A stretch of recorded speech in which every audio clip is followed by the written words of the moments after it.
So next topic in first unit, that is in introduction of environmental chemistry. The next topic is reactions of atmospheric oxygen. So వాతావరణ oxygen చర్యలు, వాతావరణ oxygen చర్యలు next topic, reactions of atmospheric oxygen. So in troposphere, the present oxygen plays an important role in the processing taking place on Earth's surface. So భూమి ఉపరితలం మీద ఉన్నటువంటి, భూమి ఉపరితలం పైన ఉన్న oxygen it plays and major role. ఏమి రోల్ను ప్లే చేస్తుందంటే, it takes part in energy producing reaction. So burning of fossil fuels. So ఈ వేస్ట్ను మండిస్తూ ఉన్నప్పుడు ఈ ఆక్సిజను, భూమిపైన ఉన్నటువంటి ఆక్సిజన్ దాంతో కలిసి ఆక్సిడైజ్ అయిపోతుంది. So example, oxidation of methane. So methane ఆక్సిడేషన్లో oxygen which is present on earth surface plays an a vital role and form releases carbon dioxide gas, that is CO2, which will be absorbed by the trees. So methane, CH4, on oxidation will get carbon dioxide and water. The released CO2 will be absorbed by the plants. So CH4 plus 2O2 gives rise to carbon dioxide, CO2 gas, and it releases a water molecule. So the released CO2 will be absorbed by the trees. So నేలపై ఉన్నటువంటి భూమిపైన ఉపరితలంపై ఉన్నటువంటి oxygen ఫొసైల్ fuels బర్నింగ్లో ఉపయోగపడుతుంది. So ఎగ్జాంపుల్కు methane oxidation తీసుకుంటే, మీథేన్ను oxidise చేసి CO2 వాయువును, carbon dioxide వాయువును విడుదల చేస్తుంది ఒకటి. నెక్స్ట్, అదే వాతావరణ ఆక్సిజన్ అయితే it is used by aerobic organisms in degradation of organic substances. So కర్బన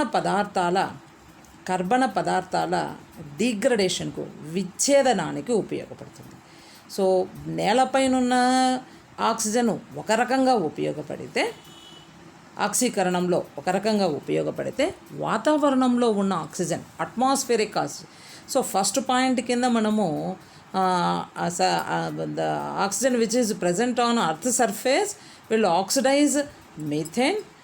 Second point కింద, oxygen which is present in atmosphere, it degrades organic compounds. So ఆ కర్బన పదార్థాలను కుళయబెట్టి డిగ్రేడ్ చేయడానికి, బయోడిగ్రేడేషన్, సో జీవ విచ్ఛేదనం చేయడానికి మరియు ఇంకొకటిగా ఇన్ ఆక్సిడేటివ్ వెదరింగ్ ప్రాసెసెస్ లో మనకు ఈ అట్మాస్ఫియరిక్ ఆక్సిజన్, వాతావరణంలో ఉన్నటువంటి ఆక్సిజను కర్బన పదార్థాలను జీవ విచ్ఛేదనం చేయడానికి బయోడిగ్రేడేషన్ ప్రాసెస్లో యూజ్ అవుతుంది. ఎగ్జాంపుల్కు ఫార్మాల్డిహైడ్ తీసుకున్నామంటే, ఫార్మాల్డిహైడ్ ఆక్సిడైజెస్ అంటే విచ్ఛేదనం చెంది బయోడిగ్రేడేషన్ జరిపి మనకి కార్బన్ డైఆక్సైడ్ వాయువును రిలీజ్ చేస్తుంది. సో ఇప్పుడు ఎగ్జాంపుల్కు మనకు ఈ కొన్ని చెట్లు కుళ్ళిపోతుంటాయి, కొన్ని ఇప్పుడు రోడ్లలో ఉన్నటువంటి కుక్కలు అవి ఇవి సో చనిపోయి రోడ్లలోనే పడిపోయి ఉంటాయి. సో అవి మనము ఒక 1 వీక్, 2 వీక్స్, 3 వీక్స్ తర్వాత అబ్జర్వ్ చేసినాము అంటే, సో ఫస్ట్లో ఉన్నటువంటి బాడీ దాని మీద ఉండదు. ఫస్ట్ దాని అవుటర్ సర్ఫేస్ అంటే పైన ఉన్న స్కిన్, బొచ్చు అంతా ఇది అయిపోతూ వస్తుంది, డిగ్రేడ్ అవుతూ వస్తుంది. తర్వాత దానిపైన ఉన్నటువంటి మజిల్స్ అవంతా డిగ్రేడేషన్ జరుగుతుంది. అట్లా స్టెప్ బై స్టెప్ ప్రాసెస్లో బయోడిగ్రేడేషన్ జరిగి అక్కడ ఉన్నటువంటి ఆ బాడీ కంప్లీట్గా స్మాష్ అయిపోతుంది. అంటే ఆ బయోడిగ్రేడేషన్ జరగల అంటే అట్మాస్ఫియర్లో ఉన్న ఆక్సిజన్ ఆక్సీకరణిగా, ఆక్సిడైజింగ్ ఏజెంట్గా అక్కడ యూజ్ అవుతుంది atmospheric oxygen. Next, the carbon dioxide and water ఏవైతే అక్కడ రిలీజ్ అవుతున్నాయో, సో అర్త్ సర్ఫేస్ మీద ఉన్న ఆక్సిజన్ కానీ అట్మాస్ఫియరిక్ ఆక్సిజన్ వల్ల రిలీజ్ అయినటువంటి ప్రోడక్ట్స్గా రిలీజ్ అయిన కార్బన్ డైఆక్సైడ్, వాటర్ ఏమిటికి ఉపయోగపడతాయంటే, can be utilized by the green plants in the process of photosynthesis. ఈ డిగ్రేడేషన్ జరగడం వల్ల కానీ, సో ఫస్ట్ రియాక్షన్లో ఫ్యూయల్స్ కన్జంప్షన్లో ఫ్యూయల్స్ బర్నింగ్లో కానీ మనకు CO2 వాయువు వాటర్ మాలిక్యూల్ రిలీజ్ అవుతున్నాయి. ఇక్కడ కూడా కర్బన విచ్ఛేదనంలో బయోడిగ్రేడేషన్లో కూడా we are getting carbon dioxide and water ప్రోడక్ట్స్గా మనకు అవి రిలీజ్ అవుతున్నాయి.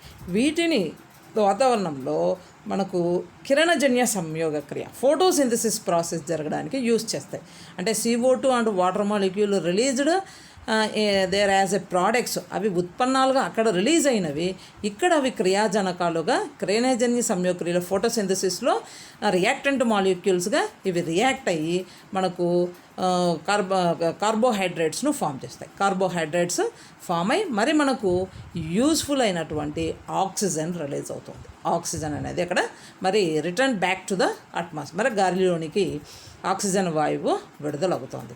సో ఫస్ట్ 2 స్టేజెస్లో ఏమవుతుంది, బయోడిగ్రేడేషన్లో కానీ ఫ్యూయల్స్ ఫొసైల్స్ బర్నింగ్లో కానీ ఆక్సిజన్ ఆక్సిడైజింగ్ ఏజెంట్గా యూజ్ అయింది. ఇక్కడ మరి ఆక్సిజను బై ప్రోడక్ట్గా ఇక్కడ ఫోటోసింథసిస్లో రిలీజ్ అవుతుంది. దేంట్లోకి రిలీజ్ అయిపోతుంది, అట్మాస్ఫియర్లోకి వాతావరణంలోనికి ఆ O2 వాయువు అనేది విడుదలవుతుంది కిరణజన్య సంయోగ క్రియ ద్వారా. సో ఈ కిరణజన్య సంయోగ క్రియను ఈ ఫోటోసింథసిస్ను జరిపేది ఎవరు అంటే ప్లాంట్స్, గ్రీన్ ప్లాంట్స్ అంటే పచ్చగా ఉన్నటువంటి చెట్లు మనకు ఈ ఫోటోసింథసిస్ ప్రాసెస్ను అవే జరిపేది కిరణజన్య సంయోగక్రియను జరుపుతాయి. అంటే CO2 వాయువును అవి శోషించుకొని మనకు కిరణజన్య సంయోగక్రియ జరిపి O2 వాయువును అవి రిలీజ్ చేస్తాయి వాతావరణంలోనికి. ఇది సైక్లిక్ ప్రాసెస్ అంతే. సో ఇది chemical structure of glucose C6H12O6. Next because of the effect of ionizing radiation. So ఇంకా నెక్స్ట్ రియాక్షన్స్ ఏం చెప్తున్నాను అంటే oxygen in presence of light వాతావరణంలో ఉన్న కాంతితో అవి ఇన్ ప్రెజెన్స్ ఆఫ్ లైట్ తీసుకుంటే ఆక్సిజను ఇది జరిగిపోతుంది, డిసోసియేట్ అయిపోయి ఆక్సిజన్ యాటమ్స్ను రిలీజ్ చేస్తుంది. Oxygen atom is more active. So O2 molecule in presence of light కాంతి సమక్షంలో అది ఆక్సిజను క్రియాశీల ఆక్సిజన్ పరమాణుకంగా విడుదలవుతుంది, O డాట్గా రిలీజ్ అవుతుంది because of the effect of ionizing radiation. So ionizing radiation జరిగి oxygen in the higher atmosphere can exist in some other forms which are different from those stable forms in lower levels. Therefore in addition to O2 oxygen molecule the upper atmosphere has also oxygen atom, oxygen పరమాణువు ఉంటుంది. Next ఉద్రిక్తమైనటువంటి oxygen అణువు అంటే O ఉంది, O2 star కూడా ఉంది. అంటే O2 molecule photochemical reaction జరిపి O2 మాలిక్యూలు కాంతి చర్యను జరిపి కాంతి రసాయన చర్యను జరిపి ఇంకా చెప్పాలంటే O2 మాలిక్యూలు కాంతి సమక్షంలో కాంతి రసాయనిక చర్య జరిపి O2 మాలిక్యూలు O యాటమ్గా, O2 స్టార్గా, నెక్స్ట్ O3 ఓజోన్గా కూడా త్రీ ఫామ్స్లో మనకి అవైలబిలిటీ ఉంటుంది in atmosphere.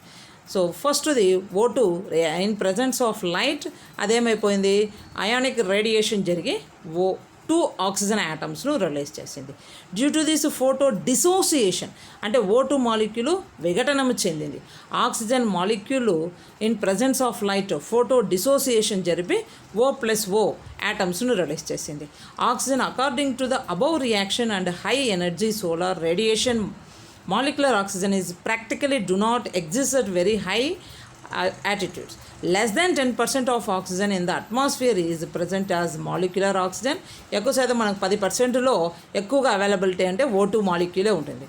But exceeding approximately 400 kilometre O యాటమ్గా మనం అక్కడ గమనిస్తాం. సో 400 కిలోమీటర్ల దగ్గర అయితే మనకు O యాటమ్గా ఉంది. 10% లోపల అబ్జర్వ్ చేస్తే O2 మాలిక్యూల్గా మనకు అవైలబిలిటీ ఉంది. ఎగ్జైటెడ్ ఆక్సిజన్ క్రియాశీలమైనటువంటి ఎగ్జైటెడ్ ఆక్సిజన్ యాటమ్స్ అన్ని 3 ఆక్సిజన్ యాటమ్స్ కంబైండ్ అయితే ఇన్ ప్రెజెన్స్ ఆఫ్ లైట్ ఏం ఫామ్ అవుతుంది అంటే ఇద్దరు ఓజోన్ అన్నా ఫామ్ కావచ్చు.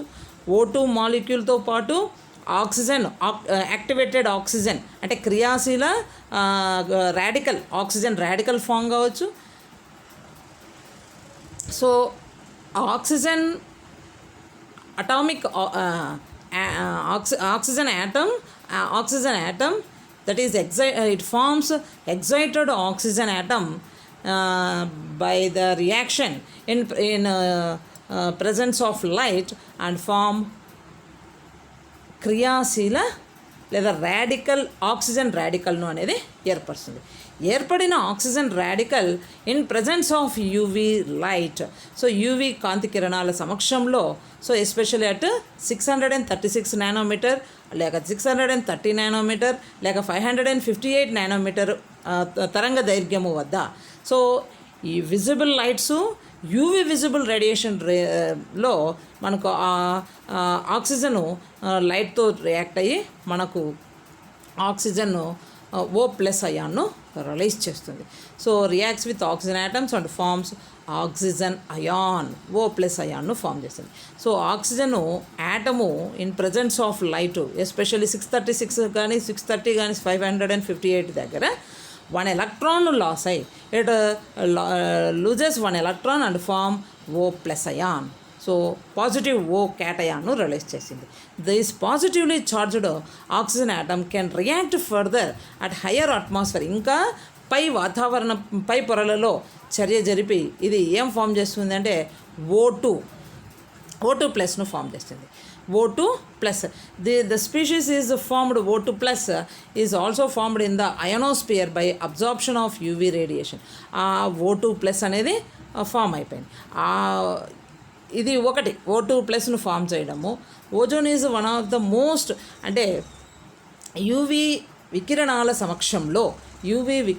సమక్షంలో upper layer of the atmosphere, పై పొరలలో, వాతావరణం యొక్క పై పొరలలో ఆక్సిజన్ అణువు 630 లేక 636 లేక 558 నానోమీటర్ల తరంగ దైర్ఘ్యము వద్ద ఆక్సిజన్ యాటము, ఆక్సిజన్ పరమాణుకము అయాన్లుగా విడగొట్టబడుతోంది. ఒక ఎలక్ట్రాన్ లాస్ అయి అయాన్లుగా విడగొట్టబడుతుంది. ఈ అయానులు వివిధ రూపాల్లోకి కన్వర్ట్ అయిపోతూ మనకు నైట్రేట్స్, సల్ఫైడ్స్, ఈ విధమైనటువంటి ఆక్సైడ్స్ను మళ్ళీ మనకి రిలీజ్ చేస్తాయి. ఎప్పుడు ఇదంతా జరుగుతుంది అంటే ఎప్పుడైతే ఓజోన్ లేయర్ డిప్లీషన్ స్టార్ట్ అయిపోతుందో, ఓజోన్ ఎప్పుడు డిప్లీషన్లో స్టార్ట్ అవుతుంది అంటే ఓజోన్ లేయర్ ఎప్పుడు దెబ్బతింటుందో, ఆ దెబ్బతిన్నప్పుడు యూవీ రేస్ ఏమవుతాయి, నేరుగా సర్ఫేస్ ఆఫ్ ద ఎర్త్ను రీచ్ అవుతాయి. ఆ నేరుగా భూమి ఉపరితలాన్ని ఎప్పుడైతే రీచ్ అవుతాయో అప్పుడు ఈ ఆక్సిజన్ మాలిక్యూలు ఇన్ని ఫామ్స్గా అది కన్వర్షన్ అనేది జరుగుతుంది.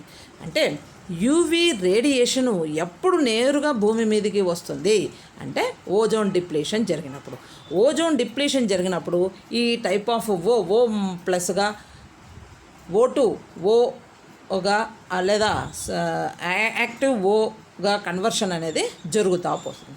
సో ఆ ఓజోను ఎంత ఇంపార్టెంట్ అంటే ఆ యూవీ రేడియేషన్ను అది ఒక లేయర్ లాగా ఆ యూవీ రేడియేషన్ మన సర్ఫేస్కు రాకుండా ఒక అడ్డుగా నిలబడి ఉంది, ఒక లేయర్ లాగా నిలబడి ఉంది.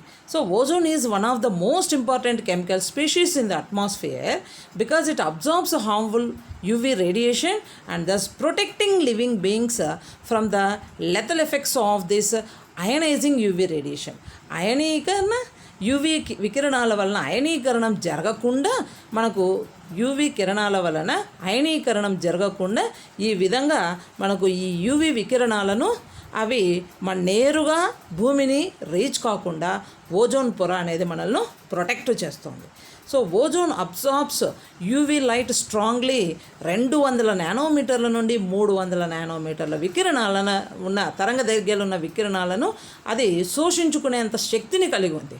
The absorption causes decomposition of ozone. So అది ఎప్పుడైతే ఓజోను డికంపోజిషన్ జరగడం స్టార్ట్ అయిందో life existed only in the oceans early in the planet's history where the harmful UV radiations were absorbed and scattered by the water. ఎప్పుడైతే ఆ UV వికిరణాలు వల్ల UV బొక్కలు పడడం ozone పొర బొక్కలు పడడం జరిగిందో ఒక్కొక్కటి దెబ్బతినడం జరుగుతుంది. సో ఫోటోసింథసిస్ సముద్రాల్లో ఉన్నటువంటి చెట్ల వల్ల CO2 నీరు కలిసి ఆ ఆక్సిజన్ మాలిక్యూల్ను తయారు చేస్తున్నాయి. ఆ oxygen saturated with oxygen, the amount of oxygen in the atmosphere gradually increases. Oxygen levels పెరిగిపోయి మనకు gas phase oxygen was consumed by two mechanisms. One is new life forms used oxygen and sugars from metabolism. రెండవది ozone was formed by the photochemical destruction of molecular oxygen. ఈ రెండిటి ప్రాసెస్ల వల్ల మనకు O2 molecule formation అనేది జరుగుతుంది. As concentrations of ozone in the atmosphere began to increase, the less UV radiation reached the earth. So నువ్వు ozone formation జరుగుతూ పోయే కొద్దీ ఆ లేయర్ బాగా థిక్కెనే అయిపోతుంది. ఆ యూవీ రేడియేషన్ మన నేల మీద పడకుండా మనము స్టాప్ చేయగలుగుతుంది. So because the ozone observed the in case అది ఓజోన్ సర్ఫేస్ను రీచ్ అయ్యింది అనుకోండి, అది యూవీ రేడియేషన్ ఆ DNA డ్యామేజ్ అవ్వడము, అయనైజ్ అవ్వడము స్లోగా ఇవన్నీ మనకు జరుగుతూ వస్తాయి. Therefore it life could slowly begin to exist in the earth surface. నిదానంగా మన ప్రాబ్లమ్స్ అనేవి రైజ్ అవుతూ వస్తాయి. సో ఇది మీరు అబ్జర్వ్ చేసినారు అంటే ఈ ఫిగర్ను, సో ఆల్రెడీ మీకు ఈ ఫస్ట్ యూనిట్ మెటీరియల్ మీకు క్యాన్వాస్లో అప్లోడ్ చేసినాను. సో ఈ ఫిగర్ను మీరు అబ్జర్వ్ చేసినంటే O2 molecule any types of changes మనకి ఇక్కడ ఉంది అనేది ఈ ఫిగర్లో అబ్జర్వ్ చేస్తే తెలుస్తుంది. Abiotic chemical evaluation on a earth, bacterial evaluation, photosynthesis, atmospheric oxygen accumulation, aerobic respiration, ozone layer formation and complete terrestrial life అని చెప్పి, సో ఈ విధంగా ఆక్సిజన్ గ్రాడ్యువల్గా చేంజెస్ చూపించింది అంటే ఇవి మనకు సైక్లిక్ ప్రాసెస్లో కంటిన్యూస్గా జరుగుతూ వస్తాయి. అట్లా కాకుండా ఇది డిఫరెంట్, మనము యూవీ రేడియేషన్ ఓజోన్ లేయర్ దెబ్బతింటూ పోయింది అంటే సో మనకు మ్యాక్సిమమ్ ప్రాబ్లమ్స్ అన్నీ రైజ్ అవుతూ వస్తాయి. సో కాబట్టి పొల్యూషను ఎంత తగ్గించుకుంటూ వస్తే అంత మనము సేఫర్ సైడ్లో ఉన్నట్టు అని. సో అందుకనే ఎన్విరాన్మెంటల్ స్టడీస్ చదవాల్సిన ఇంపార్టెన్స్ ఏమంటే, సో ఇది చదవడం వల్ల మనకు ఏవి ఈ పొల్యూటెంట్స్ను మనము ఇంక్రీజ్ చేయకుండా, ఇవి పొల్యూటెంట్స్ రైజ్ కాకుండా, లేదు ఈ పొల్యూటెంట్స్ అసలు రాకుండా మనము ఏమైనా ప్రాబ్లమ్స్ను సాల్వ్ చేసుకోవచ్చు అనేది మనము ఈ ఎన్విరాన్మెంటల్ కెమిస్ట్రీ స్టడీ చేసిన వాళ్ళకు సో ఐడియా వస్తుంది. సో మనం ఇంకా ప్రజెంట్ ఫస్ట్ యూనిట్లోనే ఉన్నాం. జస్ట్ డిస్క్రిప్షన్స్ ఇస్తున్నాము, డెఫినేషన్స్ చెప్పుకుంటూ వస్తున్నాము. నెక్స్ట్ మీరు ఇంకా ఫర్దర్ పోతే వాటర్ పొల్యూషన్ ఉంది, ఎయిర్ పొల్యూషన్ ఉంది, కెమికల్ టాక్సికాలజీ ఉంది. అక్కడ మనం డీటెయిల్డ్గా సో మన కెమిస్ట్రీ వల్ల ఏ విధంగా పొల్యూషన్ అనేది కొంత వచ్చింది, లెడ్ వల్ల ఎంత వస్తుంది, మెర్క్యూరీ వల్ల ఎంత పర్సెంటేజ్, సైనైడ్ వల్ల ఎంత వస్తుంది, సో ఇవన్నీ మనం అక్కడ డీటెయిల్డ్గా చదువుకోగలుగుతాం.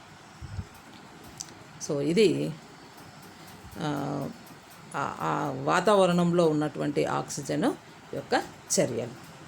So thank you.